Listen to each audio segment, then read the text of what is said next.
Welcome to the new and improved ConfigureITDone Podcast. The ConfigureITDone Podcast is now a place where we interview senior thought leaders in the SAP space across Australia and New Zealand, and the aim is to tap into their knowledge so we can pass on their insights to the listening SAP community. Please subscribe to the podcast and like, share and comment across Castos, YouTube, Apple Podcasts or Spotify. This podcast is in partnership with the Black Dog Institute, who aim to create a mentally healthier world for everyone. If you wish to donate to the cause, please click the link below.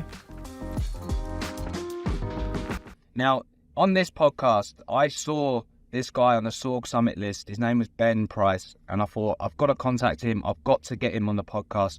Very charismatic gentleman, fantastic experience, 15 years with SAP, and he's just started his new business with his business partner, with a guy called Matthew Goss, and Matthew is 20 plus years in SAP Concur. Now, quite an interesting and controversial topic. They're going to be talking about fraud and expense management and the holes around that. So please do listen. Remember, we're across Apple Music, Spotify, YouTube and Castos. Please like, share and comment and enjoy this fantastic podcast. We've got some fantastic guests today. Thanks for coming in. It's actually good to do a live podcast. It is. I think this is actually our first ever live podcast. Yeah, exactly. So we're celebrating today. Good stuff. So we've got Ben and we've got Matt here. But I just want to dive in for those of the audience and listeners that don't know about you. Can you give us like a brief overview and your background and yourself? Yeah, that'd be great. Yeah, sure. So I just spent the last 23 years of my career at SAP Concur, and I thought that was probably the time to leave, and I thought I was actually going to retire, but instead, so I've left Concur, and we've started a boutique consulting organisation just specialising in Concur best practice deployments. Just say you don't look old enough to retire. Thank you. Yeah, I'm not ready to retire. My wife won't let me, right? So, so 17 years with SAP, Chief Customer Officer, COO of Concur. But I guess the thing that really got me is there's things I couldn't do in the SAP world that we wanted to do. So 30-day deployments, happy customers, fixed pricing. So we thought, actually, let's do it ourselves. So Matt's right? Boutique consulting, and off we go, trying to prove the market that we can do things that SAP should do. Sure. So tell us a bit more about that consultancy. Yeah, no worries. So I guess the way I think about it is we're trying to make our stakeholder happy. So the CFO. So I'm married to a CFO. I know how hard it is to make them happy. So what we're trying to do from our boutique consultancy point of view is go into the CFO and help them on cost and control, project success, rapid time to value. And we can do it pretty flexibly within a 30-day time frame, right? So just that singular focus to make that person happy. Then on the personal side, that CFO will tell my CFO actually do a good job, and my wife will actually finally know what to do for real life, right? So making CFOs happy.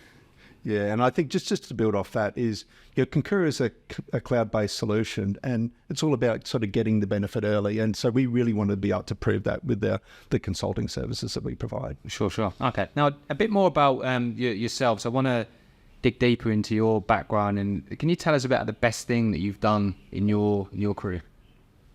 That's a good question. So for me, look, I'd say without question the highlight has been the people at Concur. Sort of when you're working for an organisation where you're actually creating an industry.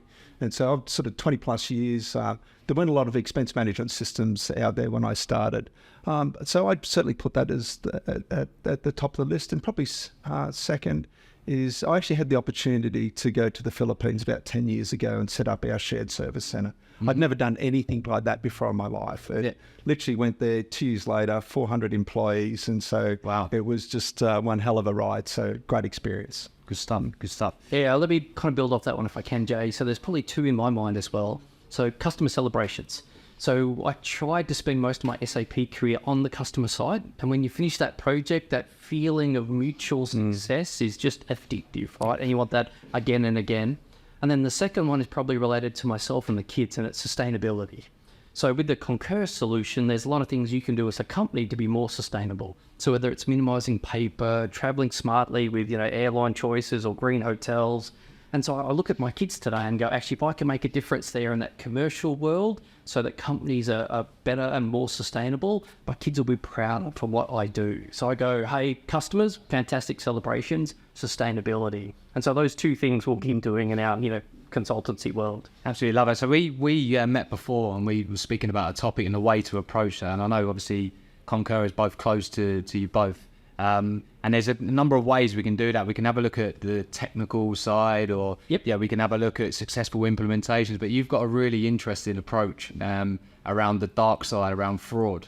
So I'd love to dig a bit deeper into that. And can you give us some examples, or obviously with fraud? Yeah, it was interesting. So Ben came up with a great label, so the true crimes of expense management fraud. And look, I've been in the industry for 20 plus years, and I can assure you that the one thing that has not changed is that there is fraud out there. I actually brought in this book. I'm not sure if you'll be able to see it, but... so what's the book? What is it? So it was How to Pad Your Expense Report and Get Away with It. You even used to be able to buy a book on it. And the reality is a lot of the principles in this still apply. We know anecdotally where fraud occurred. Like, we used to get brought in to actually help those customers. But if you go to the Association of Certified Fraud Examiners, that's sort of like the preeminent body. And their data aligns with our anecdotes. When fraud is uncovered, it's generally been in place for at least 12 months. A lot of cases, it's at least 6 figures. But the interesting thing, I've spoken to a lot of internal auditors, external auditors, and what we tend to find is the first time that fraud occurs, in a lot of cases, it's an accident. You inadvertently claim something that you're not entitled to, and then nothing happens. And so, if you find that person they may have some financial issues, may have some relationship problems, may be predisposed to doing that type of stuff to start with, your company's just bought themselves a really big problem. So it's like more of a opportunistic. Correct. Yeah. And a lot of cases, that was a big surprising. We used to host a lot of round tables where we'd get a customer in, a bunch of their auditors, and just get them to tell their story to us. And that was really the surprising data point for me, is that in a lot of cases that they don't set out to find the chink in the business process where they can defraud the company. They do something, nothing's done about it, and then they do it again. And it's sort of going back to what I was saying before. If you think that it's generally 12 months before something's sort of found out, that then becomes, it's got a big dollar value on it. Have you got like an example or a story? How long have we got? Look, probably a good example would be large company. They'd actually gone out and bought an expense management program. Yeah. But the same guy that was looking after the expense management system was also looking after the corporate card program. And so you can probably guess where this is going, right? But what was really sort of clever about what he did is when people actually leave a company, they'll hand in their corporate credit card. Yeah. And so for most companies, the type of credit card they have is what we call an individual liability company pay. So in other words, the company will pay for the business approved expenses, and you've got to pay for the ones that aren't approved. And so what he found is when people were actually handing in the corporate cards, there was a credit on them. And so what he was doing was he was just spending down the credit to zero and then cancelling the account. And so when they actually uncovered, so there was pretty smart, I mean, but when they uncovered it, and it was actually me, I actually went across to the business to help them because they sort of found out they had an issue. It had been going for longer than 12 months. Wow. But the way we actually knew it was him, he got so comfortable with it. The last bill he actually paid was actually his telephone bill. And the only reason that he got found out is he actually went past zero. So it generated a statement out to the employee that had left, and they came back to the company and said, "Hey, why? I've handed in my corporate credit card," and they dug a little bit deeper, and hence he was no longer an employee. But the reality is, it was a significant cost. It's in a lot of cases, it's not just the cost of it; it's the reputational impact. It reflects quite poorly on organisations when that occurs.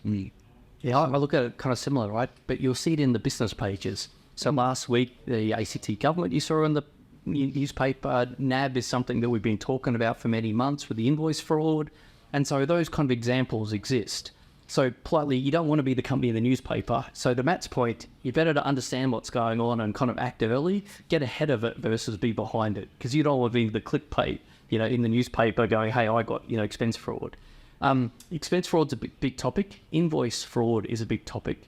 And then in particular, what the maths shows is smaller organizations, so smaller number of people, suffer bigger fraud because they have less controls and less processes. Yeah. So for all those Australian medium-sized businesses out there, you should be worried, right? Because fraud's going to happen. So I look at it and go, hey, if you're not ahead of the curve, you're going to be in the newspaper. Yeah. Well, you may have already answered this next question, but why is expense management important? Look, I think it's your first step in the journey. But not the final step. It's funny, when I was at Concur, we used to do a lot of advertising, but still probably one of our better lead sources is when a company had been subjected to some type of fraud. The first thing they do, we need to put some controls in place. So that's the first step. It's going to improve your business process. It's going to give your employees a better experience. But importantly, it's going to give you visibility to this non-compliant spend. But what I think where organisations sort of miss a little bit is the job's not done when the expense management solution has been put in place. It's actually having those controls in place. It would have been around about 2016. We did some. Actually, I did the study myself, funnily enough, because I was actually in hospital with a back injury, and so we took $100 million worth of spend across 50 organisations that were sort of representative of the different industry segments across Australia and New Zealand. And what we found is that 1 in 4 line items in an expense report was typically non-compliant in some way. And it may not, we're not saying it's fraud, but... One in 4? 1 in 4. Wow. You look at the stats and we're sort of capturing these systems, these occurrences within Concur. But what we also is 4% of the total spend with duplicate expenses. And that's fine if you're in an expense management system, you can capture that. Yeah. If you don't, you've got a problem. And that's across 100 million. Correct. That's a lot of money. That's a lot of money, yeah. That's a lot of money. And probably when I sort of talk about the expense management system, but also having the controls in place, what we found is we actually went back to a lot of those organisations, sort of said, well, hey, we've sort of done some analysis and this is what we're sort of seeing, is that the people that are meant to be approving these expense reports, they were just going ahead and approving them, but they weren't actually enforcing the company policy. And so it's fine having a system, but if your approver isn't sort of saying, hey, this is not compliant and actually not seen to be doing their job, you really don't sort of achieve the business process improvement and the protection of the company. So really the real work starts after it's been implemented. Correct. Yeah. We see that across multiple programs, not just expense management, but ERP systems. Like the real work starts after the go live date. Yeah, that business process is a big one, right? And to make it worse, right, here we are sitting in September, Christmas is coming up, and you see a lot of fraud as that run up to Christmas happens. So now's the right time to think about it, right? Now's the time to get ahead of it. I think one of the examples I always used to use is that we've all been in the situation where we've got the corporate credit card. Both Ben and I had relatively senior positions. You're taking the team out. We know what the company policy is. Invariably, you may spend over. And that's fine for us. We'll sort of put up our hand and we would only claim what we're entitled to.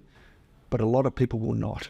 And so if you don't have those controls in place, if you're not communicating your expense policy, to your organisation, if you're not seen to be reinforcing it, you really are creating a problem within your business. Sure. So what are the potential holes then in travel and expense management in the system, man?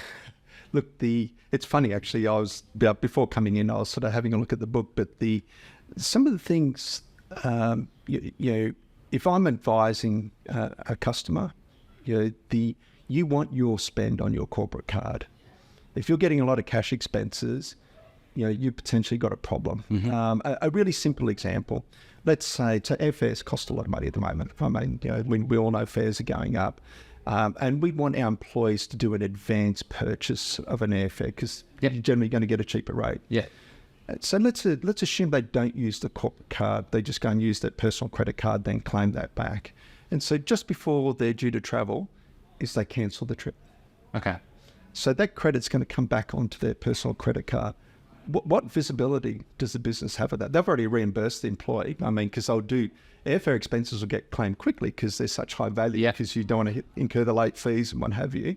And so, so first up, you trying to eradicate cash where you can. The other thing is actually having a good understanding of your median spend. Because sometimes uncovering fraud, you're literally trying to find the needle in the haystack. And so you want to understand what your typical cost of your accommodation, your hotels, your entertainment expenses, what your mobile phone reimbursement thresholds are. Because once you sort of start to understand the median spend, then you can actually start to pick out the anomalies. And it was funny for me. I used to approve a lot of expense reports, and the people just sort of taken the lot, but it's generally lots of expense reports just below, where amounts are just below the threshold, using cash where they can as opposed to using the corporate card. People that you can sort of quite obviously see are trying to sort of exist outside, the process that the business is expecting you to follow. I'll sort of build off that if I can, though, Jay. Yeah, sure. I heard you're a technical person, right? See, people know. Not a chance.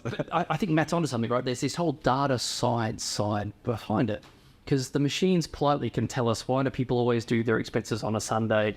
If your threshold, say $100 for receipts, why do they always claim 95, right? Why do they always do receipts, and their expenses in the last month of the quarter, for example, versus all the way through?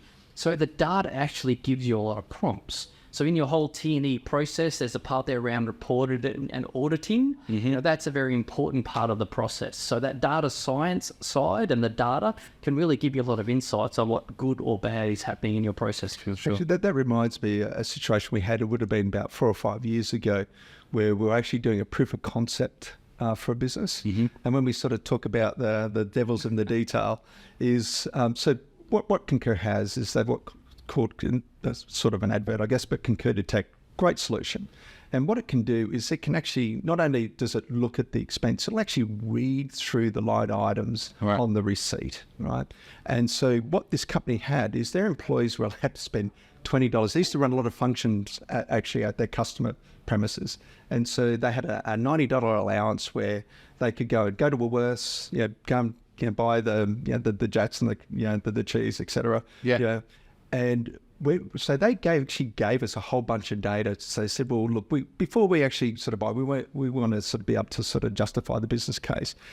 And when we actually put all the receipt data through the solution, is what we found, what was really happening is when they were going to Woolworths, yes, they were buying the box of jats, they were buying the cheese and what have you, but the remainder that they were actually then converting into a gift card. And so when we went with the pool of data that we had, all of a sudden there was over $100,000 spent on gift cards. And the reality is, do I actually, when I'm reviewing an expense report, do I actually go through and look at every single line item, when it's this long from Woolworths? You don't. You just approve it, especially if it's the right total. Correct. But this was it was a 6-figure issue in that organisation, just for the subset of data that we were able to analyse. So this system you're talking about, this come from a technical person, though. The system we talk about, it literally goes through every single line item. Yeah, it made me think actually the previous comment you were talking about around it's not just fraud, is it? It's duplicates as well, and general common mistakes that employees would make. Look, taxi fare is a really good example. Is that the old days when they actually used to have remember the old machines when you get a taxi and so what happened is you would put it on your. So you get a receipt from the taxi. Now you've given them your credit card, and those paper receipt things they were sort of used like as a different form of cash down at the taxi rank. So you may actually have the receipt, but the transaction on your credit card wouldn't appear for 2 or 3 months. And so a lot of cases, it's not somebody intending to go and do something bad. Is they've got the receipt. Oh, okay, yes, I'll claim that, and then. 3 months later is the credit card transaction turns up and they claim that as well. And so it's not that they're out to defraud, but it's just, once again, you can see how easy it is for these things to happen if you don't have a system in place. Especially, duplicates. Like I approve a lot of expenses. That's the nature of our business. And yeah, it's really easy to miss duplicates, and it's just a simple mistake sometimes. Correct. It's funny, when we did the initial study, and I thought, wow, 4%, that seems high, And so I said to our sales team, when you're going out, I want you to specifically say that we know that 4% of the total transaction volume is potential duplicates. And we sort of, our aha moment is one of our sales team were out there and sort of so put the statement, and there was a lady from accounts payable that was sitting up at the end of the other end of the table, and she goes, it's probably more. And that's when we knew, and we know, I mean, we weren't making up the stats. And so obviously you get, some customers are much higher than 4%, some are lower, but the reality is it's a significant issue. There's a lot of money, especially these large multinational corporations. Huge amount of money. Absolutely. So Christmas is coming up. Yes. Soon. And as you know, obviously fraud goes up, but what should these companies look out for in the lead up to Christmas? Well, let me go first on this one, right? So I guess, Australian businesses kind of trust their employees. It's a good thing, right? Australian businesses and employees have a pretty good relationship in most engagements. Mm-hmm. And so there is a whole bunch there around kind of republicising the guidelines, re-educating the employees and setting what's normal. The last few years in the COVID world, you didn't really have to worry about the Christmas party or client entertainment or, gift hampers for your end customers. In year 2023, you do. Mm-hmm. So a whole bunch around that proactive engagement of that enablement and that education will avoid all the nasty stuff happening. So I guess my first tip, if you think of that Christmas run-up, spend the time now in early October to re-educate your employees and set the right expectations, because that will avoid any of the nasty stuff happening. That would be my first tip. Yeah, no, I think that's half the battle. And the other part of it is this is where the management team have to step up and enforce the policy. Sure. It's fine having, Concur and their other systems. They're fabulous solutions. They're going to tell you where there's something wrong. But if you're just approving an expense report no matter what, you aggregate that. And once again, especially because we all know, the economy's getting a little bit tighter at the moment. We know businesses aren't spending. They're trying to, cash flow management's really important. Mm-hmm. And so, the management team share an equal part of the responsibility in this as well. Yeah, sure. We've all been there and literally just clicked it just for speed. Correct. Yeah. And then in your organisation, probably like most organisations, there's some CFO sitting in the back that has to eventually see these things and say yes or no. So my tip for the CFO is think about your audit approach.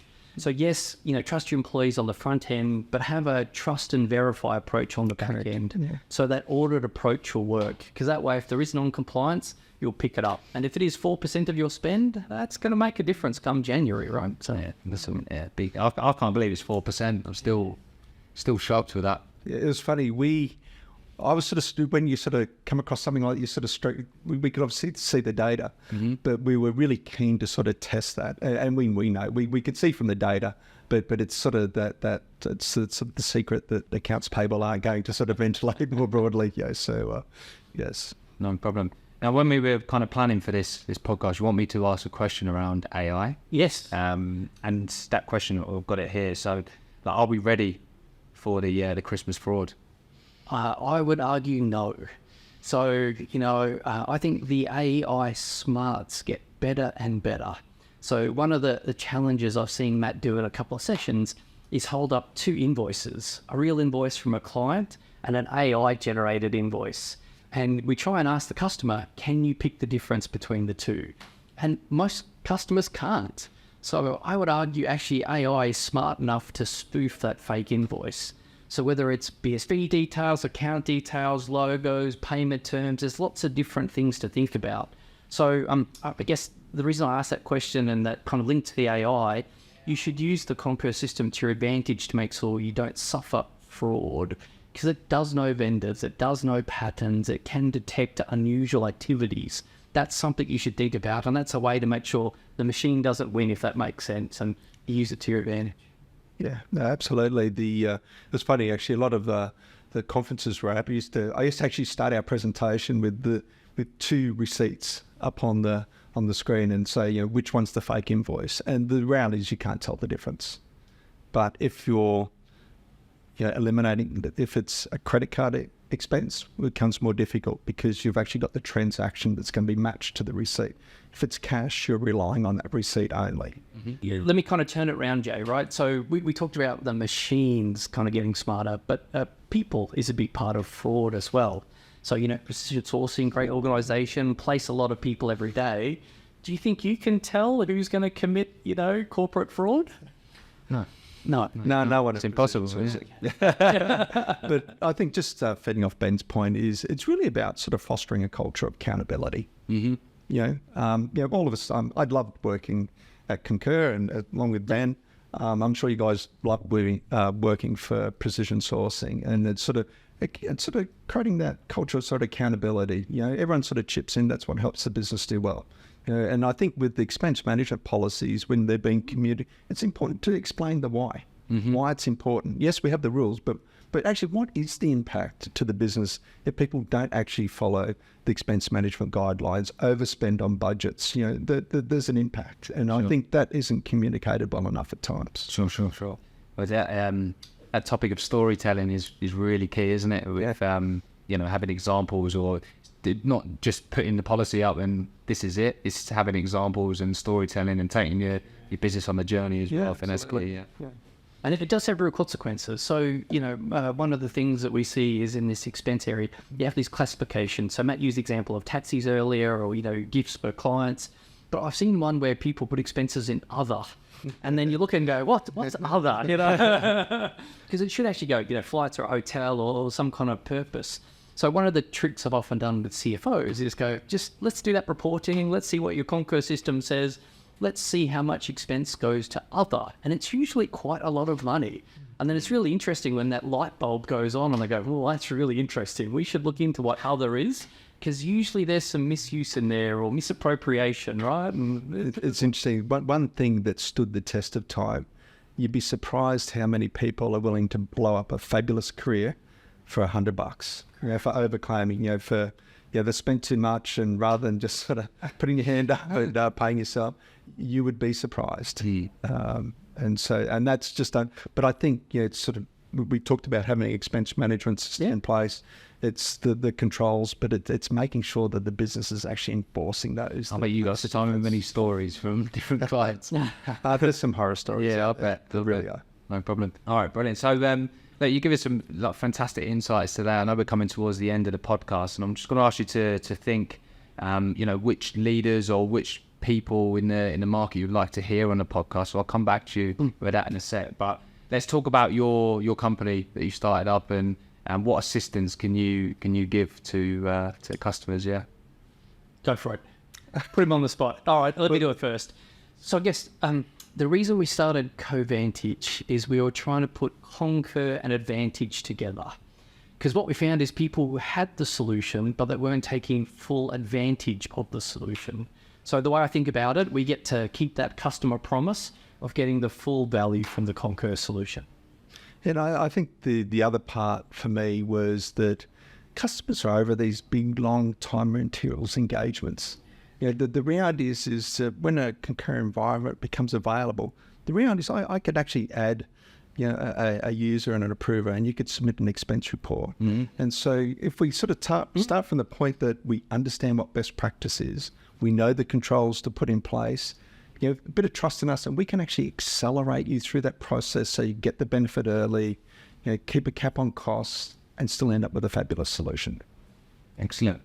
Well, like I said, I'd love to hear about who you'd like to invite on the podcast. We've had some fantastic guests over the last 7 series, but can you recommend anybody that you'd like to hear on the podcast? Look, certainly, and since I retired, I thought I was going to retire back in March, is that I've been spending a bunch of time around the generative AI space, and there's some really cool firms that are popping up because everyone's sort of competing for mindshare at the moment. And actually, it was quite interesting. I didn't actually realise it was started by 2 Australians, from what I think. It's a company called MindsDB. They're based out of San Francisco, and they really simplify. If you're a business, with a data set, looking to sort of apply the generative AI techniques to that. I've just been, and look, I have no affiliation apart from I've been using their technology. But there's some really interesting, that's a really interesting company at the moment. So, Okay, no problem. Love it. I guess if I had one, it'd probably be a guy called Michael Crawley, who's one of the SAPers. And he basically leads the post-sales customer journey. So he's got all the great stories of people have done good things, bad things, unusual things, things to celebrate. So Michael is a great one to have on because he's got a whole bunch of the war stories. Because you can tell we feed off it. We love that interaction with customers. Michael's a similar vein. He loves those customer stories and has lots to share. Brilliant. Gents, I really, really appreciate you coming in today. Thank you for coming on to the podcast, and your business sounds absolutely fantastic. I wish you all the best. Wish you all the best with your new business venture. Oh, thanks. Yeah, we're really excited and appreciate the opportunity, Joe. Thank you, Jay. See you, everybody. Please like, share, comment and subscribe to the Configure It Done podcast.